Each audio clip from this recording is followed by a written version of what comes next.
If you think immigration is a burden, you're ignoring the truth. Immigrants built this country. They sustain it today, and without them, America would collapse. It's time we stop pretending otherwise.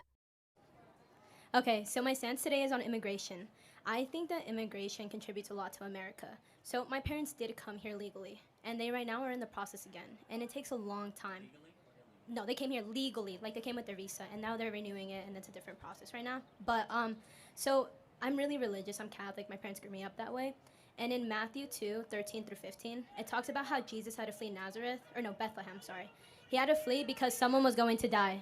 And they were looking to kill him, and he had to flee his own country and leave everything behind because an angel spoke to Mary and Joseph that they should leave.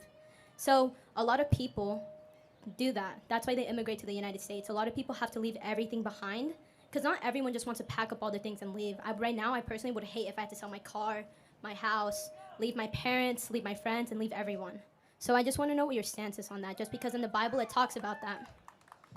Right. So first of all, Jesus actually didn't emigrate. He stayed within the confines of the Roman Empire because Egypt was actually under Roman jurisdiction. That's a separate point. But there are plenty of verses that says you should welcome the stranger, and so I will grant you that. I guess the first point I would have to ask is, should immigration always benefit the home country? I think so, yes. And that is one thing that I looked into. So there are immigrants right now working here, correct? And they get some of their paycheck cut off, right, because of Social Security and all those benefits. But they don't get those benefits because they're illegal So do you immigrants. mean legal or illegal immigrants? That distinction is very important. Illegal. They Illegal. don't get those benefits. Right. So And let's just be clear. If they have a Social Security number, how'd they get that? the right way. They stole it. You don't get a Social Security number as an illegal, period. It does not happen.